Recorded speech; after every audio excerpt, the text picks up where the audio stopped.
Hello, my beautiful and beastly people out there. This is DF, and welcome to Beauties and Beasts, the podcast for all things Beauty and the Beast. And I'm here today with a very special guest, independent film director Ann Wells. Say hi, Ann. Hi. Yeah, she recently made a movie called An Accidental Zombie Named Ted. It's a horror comedy. And, we've talked about a male beast and a female beauty and a female beast with a male beauty, but what happens when we have a male and a female beast together, but they are two different kinds of beasts? In this case, a zombie and a vampire. Anne, you want to introduce yourself, let the audience know who you are? Sure. I'm Ann Wells, and I've been making movies since 2004.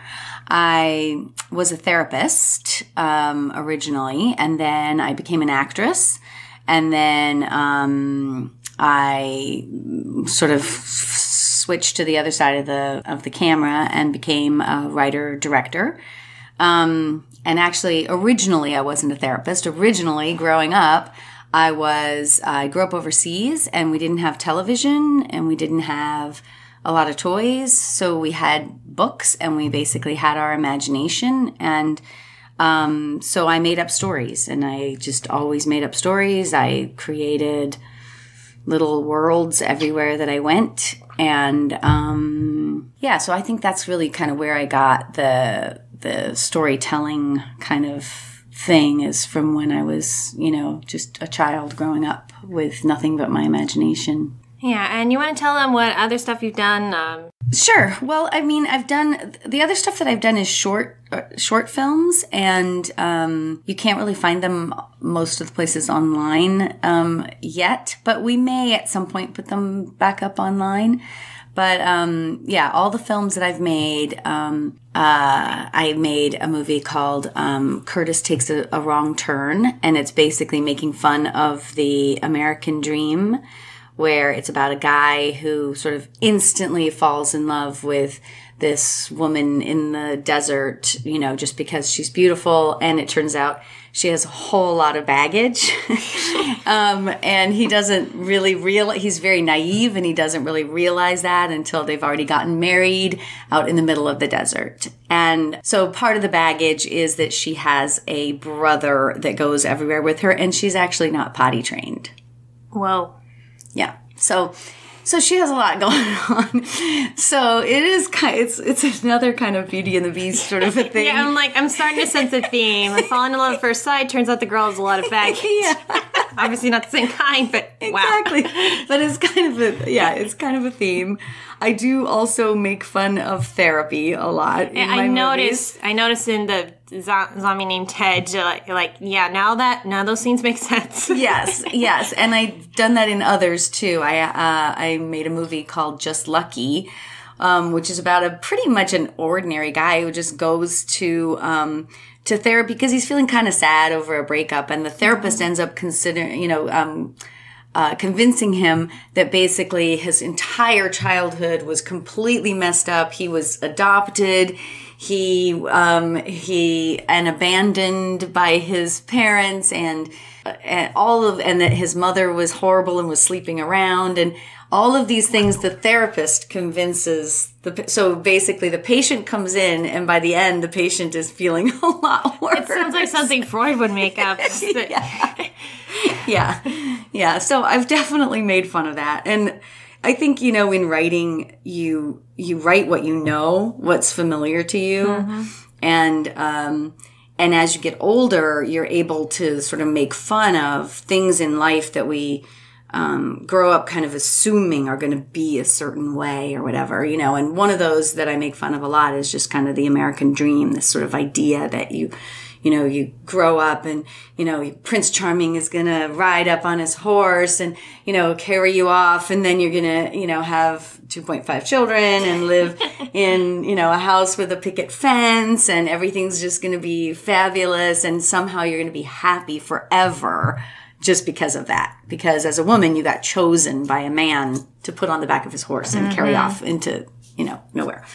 So, I don't know, and being someone who's been divorced, and gone through just a lot in my life. I just I write about all of that, but I like to make fun of it. I don't like to write very seriously. Like, I don't like to write things that are like, this is so deep, this happened to me and it was horrible.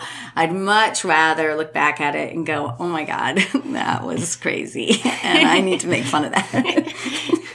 Yeah, I could see that from, An Accidental Zombie Named Ted. And this released, it released on DVD and iTunes just last October, right? Yes, yeah. October 16th, it released on demand and on DVD and Blu-ray all over in the US and Canada.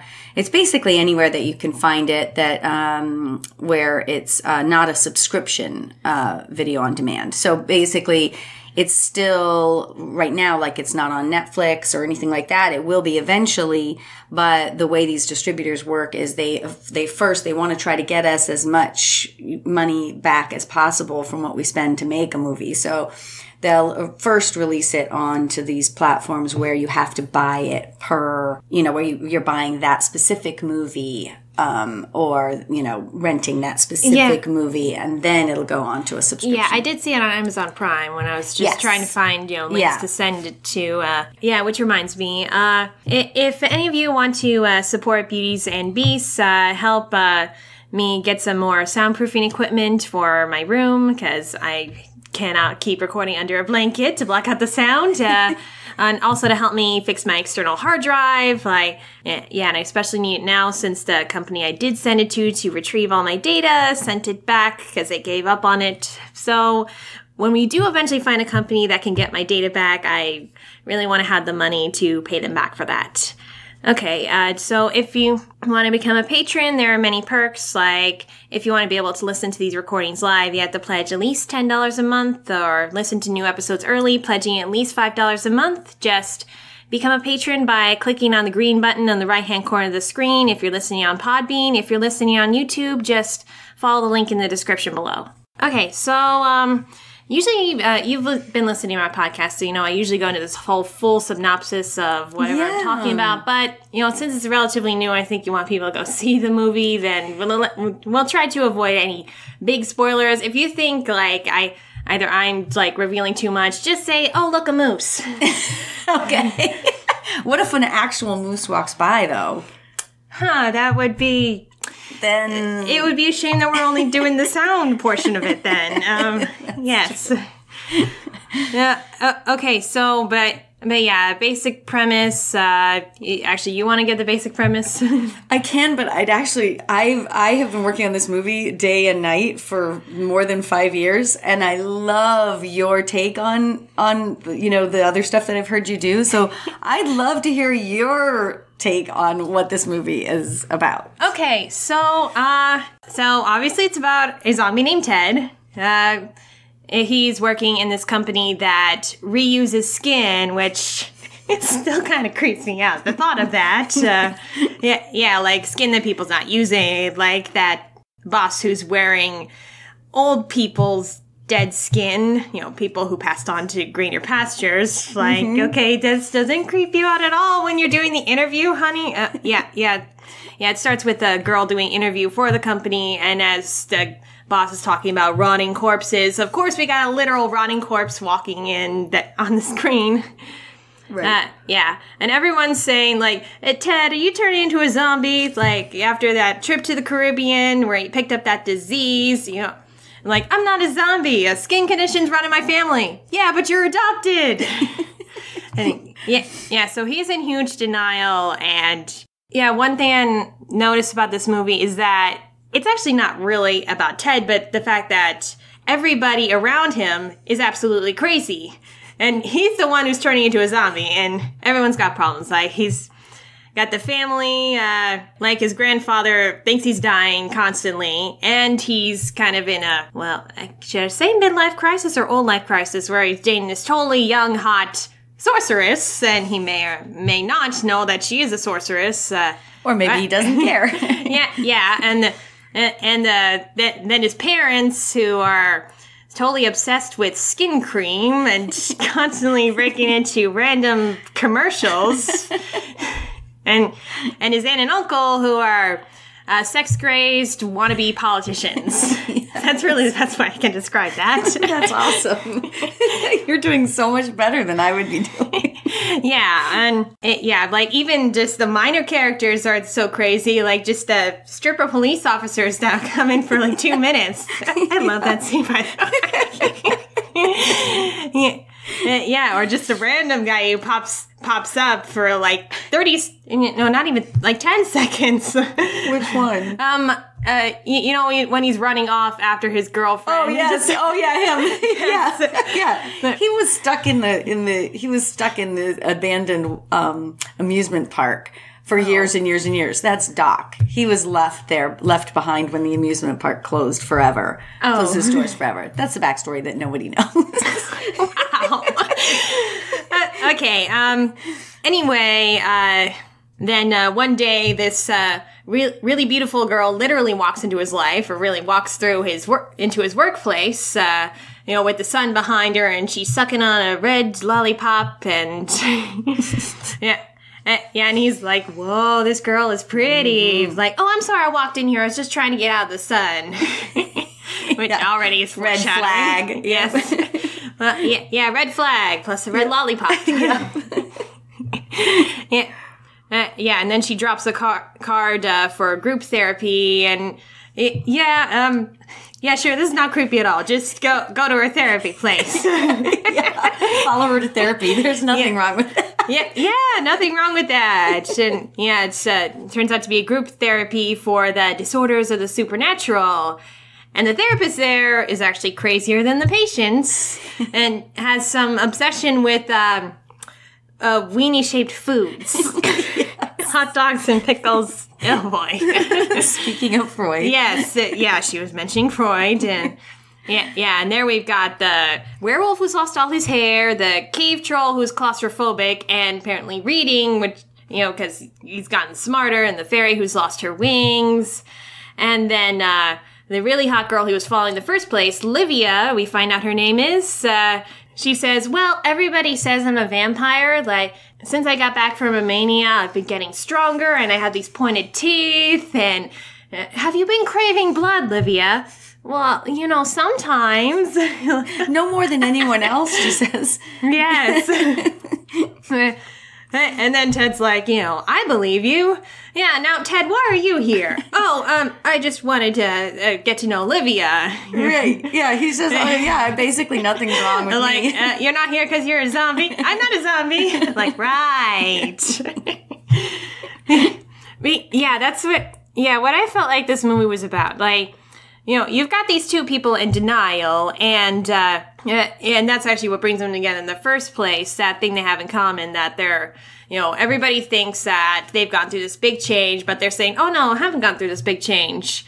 Even though they both start to realize that the other is maybe what they really are, and, it's through the realization of what they are that their relationship becomes stronger, which I did like that, because, in a lot of the Beauty and the Beast stories I see, where the relationship succeeds, it often ends up with one of them transforming into something, but they're not really cured. Like, they didn't have to be cured. They just, learning to cope with it once they're together. And what I felt like this movie was about as a whole, this is what I took from it. The people with the actual physical problems were, personality-wise and mentally, they weren't that crazy. Like the only problem they really had was that they weren't accepting that they were going through these physical changes. But, they were decent people. They didn't want to hurt anybody. But everybody who's not, diagnosed with a supernatural disorder is absolutely crazy.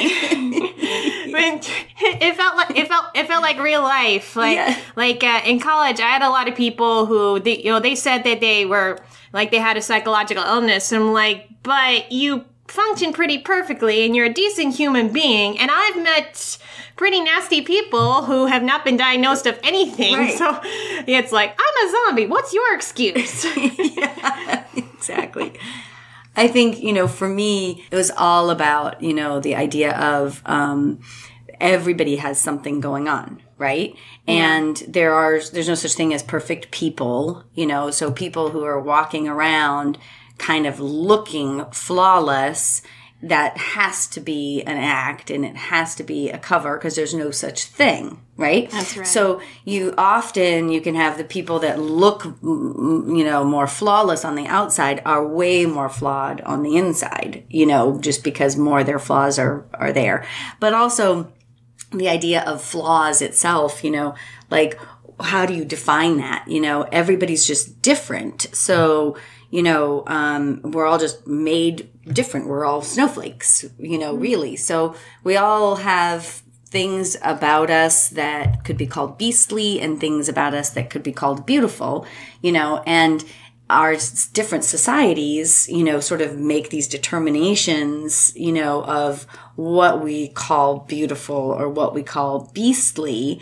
And it's really pretty arbitrary, really when you think about it. So for all of us to try to be living up to a certain ideal as, that's beautiful, like who's to say when there's beauty in all of us and there's beastliness in all of us? Yeah, that's why I love, like, anything that relates to Beauty and the Beast at all. It's just, it was the one, fairy tale love story where the couple didn't fall in love at first sight. Right. Like you were saying, what makes people beautiful, what makes people beastly is so blurred. And in later adaptations, like you've seen with Disney, that, people are not as two-dimensional as you may think. Like, the beautiful people are not 100% beautiful on the inside. Right. And not so beautiful people can actually surprise you. It's not about appearances. So right. I would say Livia, at least, like on the outside, she was stunningly beautiful. Which I guess that's why vampire romances have been so popular in the last decade or so. Just the idea, like, on the outside, they're beautiful, but there's actually, on the inside, they crave blood and, actually have to kill to survive. Well, not Livia, because she's got her blood lollipops. That was her bloody pops. That was so cute. My mom definitely liked that part, too. Like, kind of gave her this little bit of innocence. That's, well, also a little bit weird. Yes. Like, like when the troll in therapy is like, can I try one of those lollipops? What are those lollipops made of? Oh, I made them myself from blood. Like, I get the blood from the hospital. Oh, yeah, that's great. So nobody gets hurt.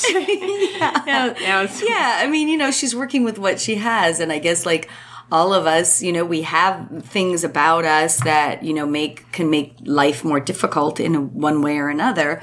And we all have to just, over time, in living with the bodies and the qualities that we were given, we have to just make the best of them, right? So you're just constantly figuring out in life, like, oh, okay, I'm not that good at that. So, what else could I be doing? Or, how do I still be a good person, but also accept the fact that I'm a vampire and need blood? Yeah. And also with Ted, he has the urge to eat brains, but he could still, like, survive on just raw meat. What was it?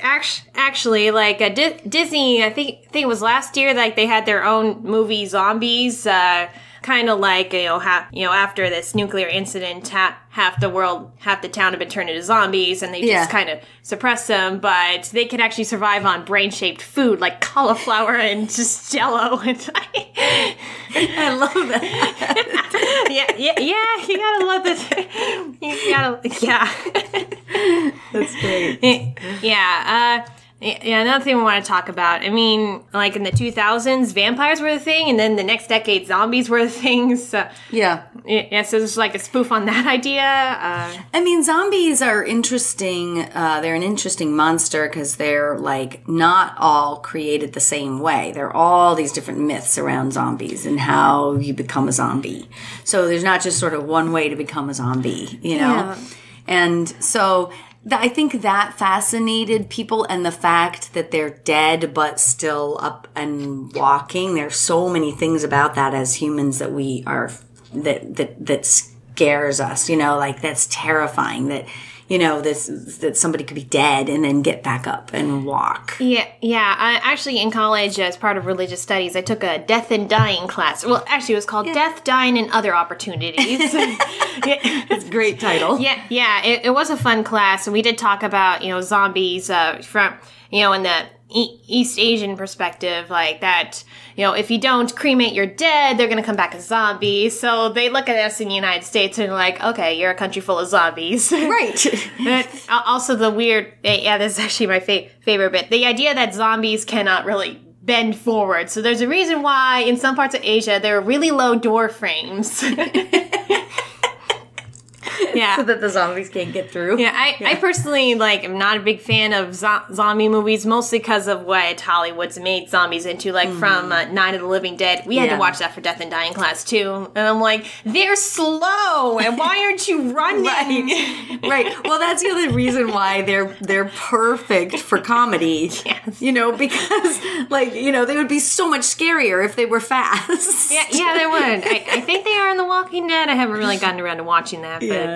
And the vampires, that's really been a thing. I mean, with Twilight and True Blood and the Vampire Diaries. I think what also makes vampires interesting for people, especially nowadays, is, they're the most human, at least visually, and, kind of playing with the idea of, I guess the same with zombies, one day you're a human, then the next day you're a monster, so what kind... Yeah. It's kind of the moral dilemma that's fighting within you. I know they got some inspiration from Dracula, or rather the later adaptations, right. Because the original Dracula, he was actually an evil guy, but... Right. Yeah, I don't know. I mean, I think, monsters are part of our lives from the time we're very little. We form, all of our fears sort of become monsters in one way or another. So whatever your fear is, and it's different when you're a child and when you are a teenager and when you're an adult, your fears are different, but you turn them in some way, into a monster. And so I think that, monsters in fairy tales and stuff are just sort of metaphorically whatever we're afraid of. Yeah, they are. And why lately we've been trying to put more death to those monsters so that they're not as scary. I mean, still maybe some scary, but also showing, people can have scary parts, people can have not so scary parts. If I were 3 years old, I would not be watching a horror movie. Now I've been kind of more into it. Just this is pretty interesting. Mm-hmm. Yeah. And I think a question I've had, a common theme is that, a lot of things people tend to take away from Beauty and the Beast relationships, they compare it to, interracial, interclass, and same-sex relationships even. So was there, when you were creating the relationship between Ted and Livia, did you have, anything in mind in real life that...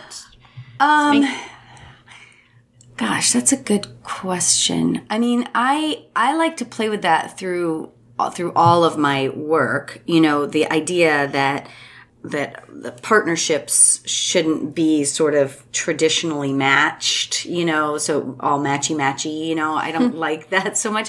So it was important to me with Ted and Livia that they not both be Caucasian or both, be African American or both be, any specific kind of thing. I really wanted to mix all that up. And, Ted's family, his mother's African American, his father is Dominican, his uncle is African American, his aunt is Caucasian, his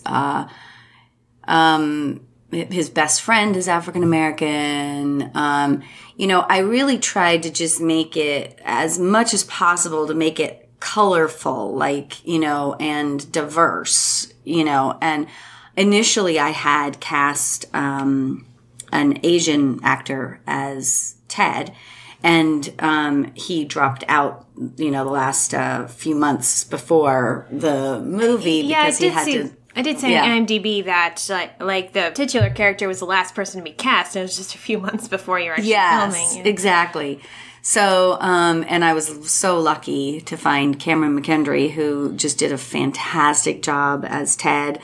He was just, it's really hard to be the straight man when everyone around you is completely crazy and hilarious, So, I mean, Cam did such a great job at just not losing it, just keeping a straight face and, just kind of these subtle reactions through the entire movie that made everything else happening around him so much funnier. Yeah. I like that. You do realize you sound and look crazy right now, right? Yeah. But he's also a nice guy, so he doesn't want it. Yeah, he's way too nice. You're kind of like, gosh, you could say something, but he doesn't. He's just super sweet. Yeah, and especially with the Mel, the crazy coworkers, like, you want to see what's in the basement? Yeah. And she's so funny. Oh my gosh. And so it was, there were so many people, so many actors in this movie that were behind the scenes. Behind the camera, we were in hysterics. Yeah, I saw the bloopers. It was like a lot of that improvised. A lot of what happened in the movie, like. I did allow for improvisation as much as I could. We were on a really tight shoot schedule, so I couldn't, I had to make really split-second decisions. So if something was improvised, I had to decide right then whether we were keeping it for the next 2 takes or scrapping it. And that was hard. We didn't have any rehearsal time, or anything. So people just came with all their lines memorized, and then things would just happen, and some of them I would keep and some of them not. But the family, the people, the actors in there, 3 of them are from, 4 of them are from a comedy troupe in LA called The Groundlings. So they were used to working together. So, and not even necessarily together so much as just they're real masters at improv. So we were able to, so in those scenes I kept a lot more of the improvisation because it was just, we had these incredibly funny people together. And, for example, when Gary Anthony Williams put Naomi Grossman on the table, the first time he did that, was completely spontaneous and not in the script. And I think everybody assumed I would say, okay, we're not going to do that. And I was just like, well, that's hilarious. So how can we not do that?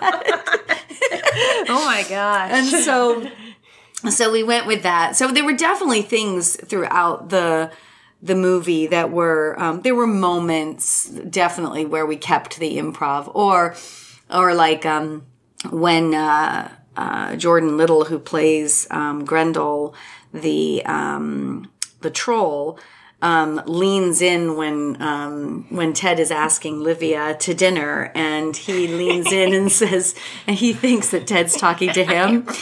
That was actually improvised by Jordan in the moment, and that was just one of the takes.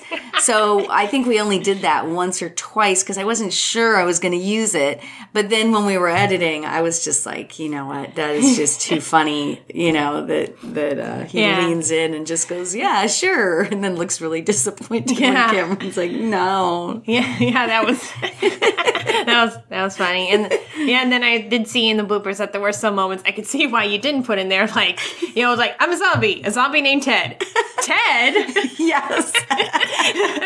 that was worth the blooper. It was very funny, but it wouldn't work with the story that he wouldn't know Ted's name, but it was really funny. Yeah. And that actor who played the werewolf, Chad Eric Smith, is a local actor. He lives in DC. Cool. Yeah. And actually Mary, who plays Mel, is my best friend, and she lives in Charlottesville. She comes up all the time. Yeah. Wow. We should have you interview Mel. Oh my god. I don't know if I'd be able to. If she says, "Do you want to see what's in the basement in front of me?" I'd be out of there. Actually, we've played lots of tricks on people with her being Mel. Oh my god. Yeah, she's so funny. Yeah. Okay, so there was one thing in the movie that did get me confused. When Ted was having that, dream sequence of, killing his whole family. Was that like his actual fear coming into play, or because Linda was in there with the witch girlfriend? Was she putting that in his mind, or was he just? I mean, it can be left up to your interpretation, but it's basically that he's kind of losing his mind. So it just goes along with sort of the, like, what is wrong with me? Like, I'm craving blood and raw meat and, actually starting to think about eating people's brains. And that was just sort of his worst, sort of fear turned into kind of a nightmare, which is that he would, that this would take over him and he would end up killing his family, butchering his family. But yeah, I didn't want, in the butchering of his family, I didn't want Linda to be butchered because she's a sorceress. So I felt like if he were butchering his family, I felt like Linda would be sort of egging him on. Yeah. And kind of going, oh, you're so evil. What did you do? That's right. And also, I noticed like I did see that you'd done an interview about this before. What was it like on the what was it? Good Morning DC? What was it called? A few years ago. Yes, before we shot. Yes, we did that. Yeah, then you said that the name of the movie was A Zombie Named Ted, but of course, eventually you added in the accidental. Was there a reason for that? Yes. Actually, originally the movie was going to be called Zombie Ted, and that was the name of the movie, and that was the name that I really wanted for the movie. Then I was told that distributors were going to want the name to start with an A, B, or a C. So then I said, okay, without really giving it a whole lot of thought, because of on demand and stuff, if you're just scrolling through, you're going to come to it sooner, right? So that's why we don't usually see movies begin with the Z. Right. So then I said, okay, well, I'll call it A Zombie Named Ted. So I had made that compromise, and it was like another year later that somebody pointed out that A was going to go to the end, and I was still going to end up in the Z's. So then I said, okay, well, I need to find an A word that goes in front of it. And so so that's when I found an accidental. And originally people kept saying, well, now the title's too long. And it's so unwieldy, an accidental zombie named Ted. And I had lots of people say, well, just take out the named Ted. But I was like, that's what's funny. And like when I was pitching the movie to people, when they would laugh before I even got to the pitch of the movie itself, I would go, it's called An Accidental Zombie Named Ted. And as soon as I would say named Ted, they would laugh. So I was like, okay, well then that's what's funny, is that he's just, because the fact that you're even mentioning his name in the title just means that he's just an ordinary guy, you know? I mean, Ted's such an ordinary name. Yeah. So that's how the name came about. It was originally just Zombie Ted. Yes. Okay, so that's why the name Ted thing's in parentheses in the online. Yeah. Wow. Well, you learn something new every day. Yeah. Well, actually, kind of makes sense that the, one letter A would be at the end. Otherwise, we'd have a whole lot of things under T for the whatever. Right, exactly. Or A, whatever. I mean, so yeah, it makes perfect sense. Yeah, and why we have so many movies that begin with the letter A, B, or C. Yeah, like my movie shelf. It takes forever before you get to, like, the H's or something. That's right. Yeah. And that's because as soon as, since they've been doing on-demand stuff, people are trying to name their movies. Yeah. That's a fun fact. Yep. Okay, right. Was there anything, like you said, what you like playing around with in your movies, but was there anything that just, like, gave you the specific idea for this movie, or? At the time when I came up with this movie, I was sitting with a writing partner of mine. We didn't co-write things together, but what we would do is we would meet once a week, and we would just hash out our ideas, so like whatever we had come up with. And I knew I wanted to do my first feature because all my other movies had been shorts. So I knew I was ready to do a feature. And I just was sort of deciding, like, what is my first feature going to be? And so in in sitting with him and talking it through, I said, well, first and foremost, I need something that has marketability, some kind of marketability, but that I can afford to shoot. And so one of us, I can't remember who, first said, well, what about zombies? And I said, well, if I did a zombie movie, it would have to only have one zombie in it because they're very expensive. And I knew my first feature would have to be very low budget. So I said, well, zombies are expensive. But what if it was just one guy that was a zombie, and it's sort of about his life? And it just took off. I mean, I went, that was all I really needed. And sometimes as a writer, it's just one idea that suddenly, just turns your brain on, and I just was like, that's it. And I went home and started writing it, and that was it. And it just kind of flowed. Yeah, like that one idea thing. Yeah, I actually recently took a masterclass, online with R.L. Stine, who writes the Goosebumps books, and he was saying you got to think about marketability sometimes. Yeah. Well, that's a really interesting thing because I think a lot of artists tend to think they can't work inside a box, right? So they go, oh, well, if this is going to be all about a business, I can't do it. I have to be creative. I have to be able to do my thing. I have to be able to just allow my creativity to go wherever it wants to go. That's fine if you're just sitting and writing all by yourself in your room or at home or whatever, that's fine. And there's nothing wrong with that. And there's nothing wrong with writing screenplays and sending them off and trying to sell them to somebody who could make them for $250 million.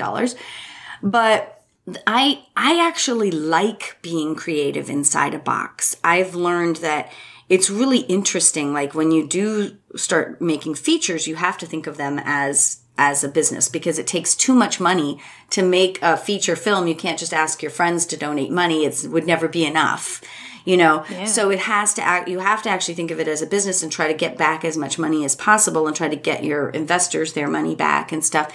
So it becomes this business within which you're working. And so there were all kinds of compromises I had to make as an artist. I had to cut my script way down. I had to cut all kinds of characters out of it. I had to cut all kinds of scenes out of it. It makes less sense than it would, the original way. I had to make all these compromises, but at the same time, I feel like it strengthens me as an artist to have to push myself like that, like I always say to people, look, if you've got to have a horse, if you love my script and you've got the money to, for me to make this movie, but it's got to have a horse in it, I will find a way for it to make sense for there to be a horse in this movie or whatever, like this one had a gator. What? Or a gator. Yeah, this one had a gator. Yes. Actually, the gator is a great example of I had the opportunity to use. So that footage is from this amazing guy, Mark Emery, who is one of only a handful worldwide of National Geographic cinematographers. And he happens to live in Ocala, Florida, where I was shooting. And I got to know him. And he was showing me his footage. And I mean, that footage is just gorgeous. So I was like, I don't know how I'm going to use it yet. But I've got to have, I have access to this incredible alligator footage. I mean, I can't not use it. And so we actually just bought the alligator footage from him and then shot so that it looked like Ted was seeing it. And so wait, that was a real gator? Oh, yeah. Oh. That's a real gator. That's real gator footage by a National Geographic cinematographer. Isn't that amazing? Yeah. Yeah. He's on Curiosity Stream. He does a bunch of things, but he shoots for National Geographic. He lives half the year in Florida and shoots the gators and all the wildlife down there. And then the other half of the year in Alaska with the bears. Fun. So one thing I was wondering also about this movie, we don't see Livia's family. I understand if maybe you didn't get into that for runtime, but how do you think they probably would have felt about Livia's vampirism? That's a good question. I mean, I always imagined her family being a lot more ordinary than Ted's for some reason. But at the same time, she doesn't have a lot of contact with them, obviously. So, just because otherwise in the amount of time that we see them, they would also go meet her family. And so, that's another example of ways in which, as an artist, you have to make compromises because there isn't enough money to shoot, all the different things you'd like to shoot. So you have to just kind of go, well, does it make sense that they don't meet her family, even though they've met his in the amount of time that we see them? I think there could be an argument made that the movie takes place over a short enough period of time that we just haven't gotten there yet. Mm-hmm. Or that her family doesn't live close by. But I feel like her family is a lot more normal than Ted's family. It would explain how she's just reacting to, Ted's family when they're acting totally crazy and they're just pushing crosses towards her. Now, the other thing about this film is that I wrote it in such a way, it always to me has felt like an episodic a little bit. It's very character driven and I have lots more of Ted's story to tell. So I've always thought of it as something that could either be where I can either take it and write the treatments for an episodic based on this movie, basically the movie being kind of the pilot, right? Yeah. The pilot episode in a way where you start to get to know the main characters and then, you watch the TV show that kind of takes it somewhere else, right? And so I've always had that it could either be that or that it could be a series of films, there could be a follow-up, So I have other storylines and things built that were not shown in the film because there just wasn't money and time and all of that. But it could go somewhere. It's all about whether or not the audience wants to see it. Yeah, it definitely the structure definitely felt like one of those 80s cult films, where you just kind of go from scene to scene, and some of them you're like, does this have to do with the main character at all? But there's still memorable scenes. And 80s, the 80s were very influential for me. So, and 80s movies tend to be my favorites. 80s comedies. So yeah. My parents show me a lot of 80s cult films. Yes, yeah. So I'm definitely heavily influenced by that. So that makes sense for sure. But yeah, we'll see. If the movie was popular enough, then to justify it, we would definitely turn it into a series or do follow-up movies. Yeah. What were some of the things you wanted to do but didn't get to do? I gotta think back on. I can't even remember anymore. There were huge chunks that I took out of. I had other therapy. I had other characters in the therapy scenes. I had there was a whole other location. God, I wish I could remember. Now that I've been living it the way it is for so long, I can't even remember. I'd have to go back to my old versions, but yeah, I had lots of other things going on, and I have all those notes for to be able to use if needed. Okay, and you also told me that you were working on a sort of Beauty and the Beast theme in another script. You like to share some of that? Sure. Well, I don't want to tell you too much about it, but it's called But the movie is called Arthur Prescott's Evil Alien Adventure. Speaking of A's and really long titles. Speaking of A's and really long titles. I'm on a roll now. And so it's, and it's about a really rich guy who, has been given everything his entire life. And he gets hit in the head with a golf ball one day. Yeah. And gets amnesia. And through a series of funny accidents, he ends up being taken hostage by an evil alien who is here on Earth, preparing to take over the universe. And and then there's a band of good aliens who have come to save the universe from her, and he gets caught in the middle of all of that, and then ends up having to make a choice. Amnesia plus aliens. Really getting with the A's here. Yeah, that's true. So, I told you that, like, before this, I was doing a audio drama for My Little Pony. Yeah, and I actually do get a lot of questions from some of my viewers, like they want to make their own audio drama, or they want to write some script, or they want to direct something. There any advice? Like, you started giving some insight into, you know, writing and directing. Any advice you want to give to the aspiring young filmmakers out there? Oh yeah, I mean, the best advice I can give you is to make short films and just make as many of them as you can. It's way easier now than it used to be when I was starting. So, and try to do them, you know, in the beginning, it's fine to take your iPhone and, you know, out in the backyard and, you know, just kind of go around shooting things. That's fine. But what you want to try to do is to be building on your knowledge base as much as possible, and really learning about lighting and sound and, you know, how to tell a story in editing and in writing, and get your hands on all the different sides of doing it. You know, like, you can't, it's harder to, like, I can't separate anymore, having been an actress, an editor, you know, a writer, a producer, and a director.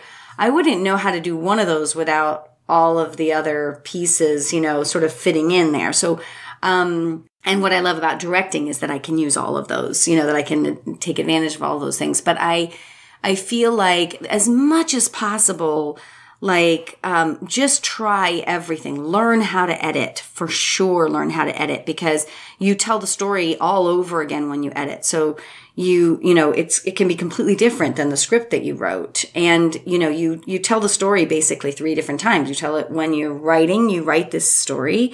And then when you go to direct it, you know, all kinds of things change and kind of morph in that process. And so the story ends up, you know, being molded there. And then when you take all that footage that you have and you edit it, you're starting from scratch again and going, okay, here's all the stuff that I have. What story did I end up with? What story did I end up getting, you know, when I shot? So I feel like, just don't give up, and just keep making movies, keep telling your stories, and try to find what's unique about your own voice. Like, you know, just go, oh yeah, you know, I'm going to try to shoot this kind of movie, and I'm going to try to shoot this kind of movie. And in there, you're going to find what you really love. Like, I've shot dramas and realized I don't love doing that, you know, but I didn't know it until I did it, you know?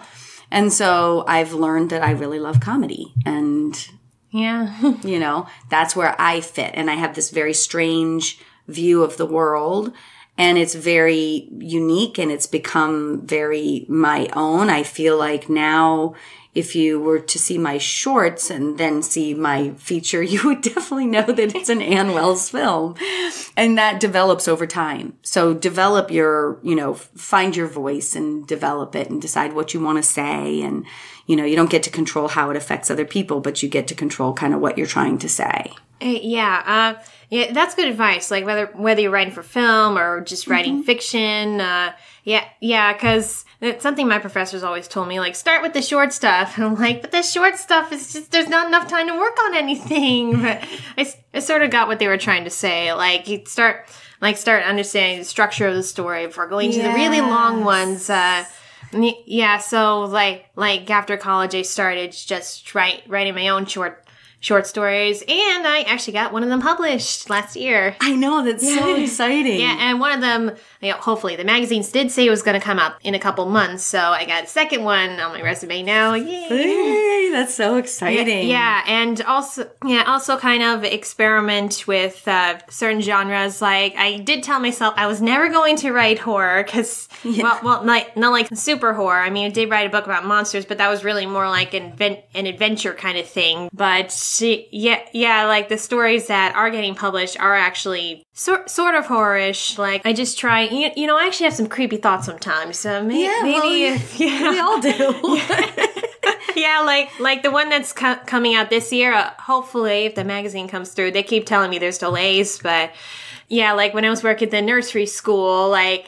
I love kids, but there were times when you got 8 little toddlers in one room, sometimes when it's about time to go outside and you were trying to get their coats on and open the door, but when we open the door, they're like crawling over each other in this giant heap, and I'm like, God, this is so nightmarish. Like, what if like the nightmare never ended? Like even when you got home, you could still hear their cries. You could still. Yes. Yeah. Well, that's kind of motherhood. Yeah. Yeah. So that ended up getting accepted. I'm like, oh boy, wait till my former coworkers see that. I'm sure they'll understand. I'm sure they've all had their own thoughts. Yeah. I mean. It's, I think that's what you're doing is what you should be doing is just putting it out there and keep doing whatever you love to do until you don't love it anymore. And then if you don't love it anymore, that's okay. Like when people say, follow your dream and don't give up. I don't mean don't give up if your dream changes. Like, I just say if your dream stays the same, like if you keep loving what you're doing, you should keep doing it and don't let people talk you out of it. That doesn't mean, like when I was teaching, I used to say, you don't know, of course you can be whatever you want to be, but you don't know where you're going to end up. So you can say, I want to be a plastic surgeon. Well, that's great. So you should go and try to be a plastic surgeon and do all the things step by step to become a plastic surgeon. But don't be surprised if along the way some shiny object takes you somewhere else. Yeah. Because you never know. And most people have more than one career and you never know. I feel like it wasn't until I found being behind the camera and making movies that I really found where I belonged, and it really combines all the other things that I was before. Like being a therapist was all about studying human nature and human behavior. And that's what this is all about, telling stories and putting them on the screen and working with actors and creating characters. That's all about that. Yeah, I remember my realization, like, when I finally realized I wanted to be a writer. Like, I love getting invested in cartoons, and I loved, like, just make, like those little books that, you take 8 pages and paper and just fold them up and staple them together. Like, my parents, like, I just loved just drawing little things in there. Like, that was before I got sophisticated in writing words. Yeah. And, also, I liked being in plays, as a kid, and then just when I finally wrote that poem in 5th grade and everybody loved it, I'm like, I'm actually kind of good at this. I don't know. Yeah, and you still love doing it, so you should just keep doing it, Yeah, but there will be moments like, because I know a lot of people listening they keep telling me to do like another My Little Pony audio drama, but really, I've been doing that for 5 years, and I think it's kind of run its course. Like not just me, but everybody was kind of, I think we're kind of steering away from the fandom a little bit, like now that the show's almost over. And yeah, even I was getting kind of, I was getting a little tired of editing those very long episodes. So I'm like, okay, well, finish the series and then we're just going to move on to the next thing. Well, yeah, because as an artist, you're evolving, right? So that was your My Little Pony phase, right? Where that really, you were passionate enough because, a lot of your listeners probably don't realize how much work, how much time they really don't to do that. And it's a lot of time. And I saw, some of your stuff and that was a lot of work and very well done. And so, you spent all those hours doing it. It's never worth it. My last 5 years have been living and breathing this movie. If I didn't love doing it, there's so many parts of it that are so hard, that are no fun at all. So many parts of the producing that are just awful, and doing contracts and lawyers and calling, a million people and just scheduling and, all these things that are so hard, they wouldn't be worth it if I didn't love doing it.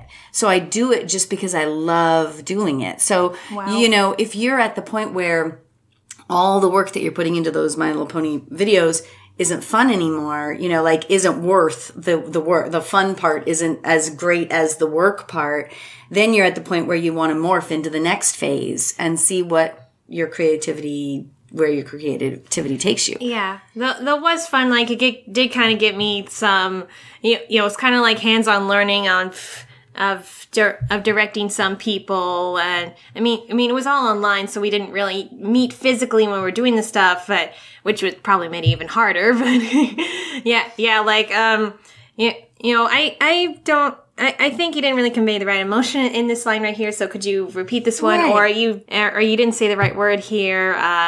And learning that not everybody takes criticism lightly. Yeah, no matter how you put it. Yes, that is very true. It's really hard, as you know, and even as long as I've been doing it, I still hurt people's feelings sometimes, and that's the hardest thing. Is, you know. But at the same time, I have so many different things I have to keep in mind, and I have to keep the movie going. You know, I have to just keep us moving. So sometimes I have to just be okay with that. Sometimes people's feelings are going to get hurt, and I'm going to have to keep moving on, you know? And that's hard. Yeah, I had to like really push to get that final episode out, which was like over an hour long because it just had so much. Oh boy. And I had this huge battle scene, and you know, I was the audio editor too. So I'm like, okay, I need, can anybody provide some battle grunts and noises, just random stuff in the background?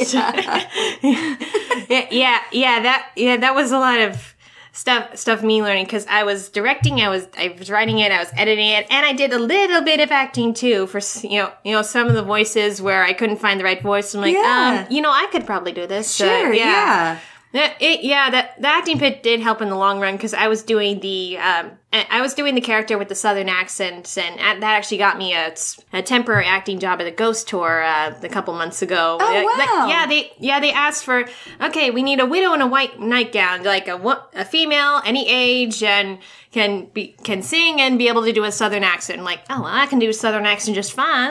I'll send an audition video, because they were doing the video audition, right? And then I ended up getting it. I'm like, cool, all those years as Applejack paid off. That's right. It's like, that's really is good advice. Just, you know, if you want to do something, you know, keep trying different things. Maybe start a little smaller. I wish I'd started a little smaller before doing the whole full-length audio drama. Though I guess those, like before that, I was doing the Barbie's World thing, you know, Barbie stop motion videos. Oh, really? I was pretty much just teaching myself how to do stop motion. Yeah, but that's how you learned, right? Yeah. You know, and there's an argument to be made. People always ask me if they should go to film school. You know, there are sort of two ways to think about it. You know, if money isn't a problem, then film school is great. You know, it's an additional kind of place where you can learn a lot of things and you have a lot of access to things. But if you don't have the money to go to film school, you know, I didn't go to film school. I learned to do it from doing it, you know. So, you know, an argument could be made that you can just, you know, just use the same money and time and energy and everything to just learn it by trying it. Yeah, trying it, go to the library. I subscribed to Masterclass Online, which, you know, got the unlimited pass. So a whole bunch of advice from writers, actors, and filmmakers. So, like, okay, I want to improve my writing here. I want to improve my singing. I mean, the greatest thing about the internet is that if you want information about stuff and how to do things, you can look it up, you know? And I still do it every once in a while if I'm stuck when I'm editing or something and I'm like, I just can't get this one thing to work. I will go online to blogs and things and just kind of find out what other people are doing and what, you know, and it's great. Yeah, like what I'm using right now. Nobody taught me how to use Audacity. Right. Yeah, like just my classmates. You know, how about we use this to record for our project? I'm like, oh, okay. And then when I found out you could download for free, I'm like, okay. So let's figure stuff out here. Yeah, I mean, that's the thing is that you can, there's nothing you can't learn if you just want to sit down and play with it and don't get too frustrated and just understand that if something's not working, there's a reason and you can go find out what that reason is and you're going to feel a great accomplishment when you figure it out. Okay, yeah, and video editing too. Like, like I got a new video editing software, and I'm still figuring stuff out with that. Yeah, but it's so cool. I'm learning new tricks. Yeah, and it's so fun when you realize the things you can do. You can do so much. Like we're doing something really big for BronyCon this year, since it's going to be the last BronyCon. The panel and part of I showed you a little bit of this. Like we take pony clips and put it to audio of other stuff. Yeah. But this time we're going to do a full length movie, and for the sake of my friends, I'm not going to reveal it on here just yet. Exactly what movie we're doing, but. That's exciting. But we're all like, okay, so all our years of editing pony clips comes down to this. Let's put our all into it. Yeah, it's going to be great. And you have so many people, so many followers who are going to be so excited to see it. Yeah. I think that's really all I wanted to talk about. Was there any more points you wanted to make? Or? No, I just really want people to see the movie and also give it reviews online. It helps us a lot, even just clicking on the and watching the trailer helps us, but it really helps us for people to rent it or buy it online and just watch the movie. And, it's not a perfect movie, but it's got a lot of heart and, I think it's pretty funny. Yeah, a lot of the dry humor. We did have parts where we were laughing, though admittedly when like the aunt and uncle were on the table, you were cringing. Yeah, a lot of people were cringing. So was Ted. We're pretty modest family. We were pretty much Ted in that moment, actually. Yes. Yeah, that's what I figured with that is that you're either one of the other people, you're one of the people in the room, but one of the options is you can be Ted, in the room, and Ted is totally turned away.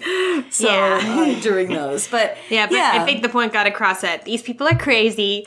Ted has a problem, but he's fine. But he's at least emotionally pretty stable.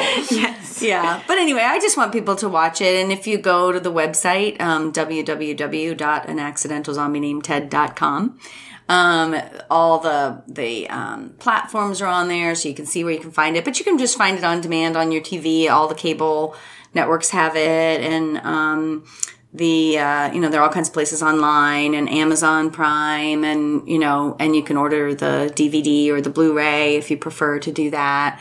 I just would love to have people watch the movie.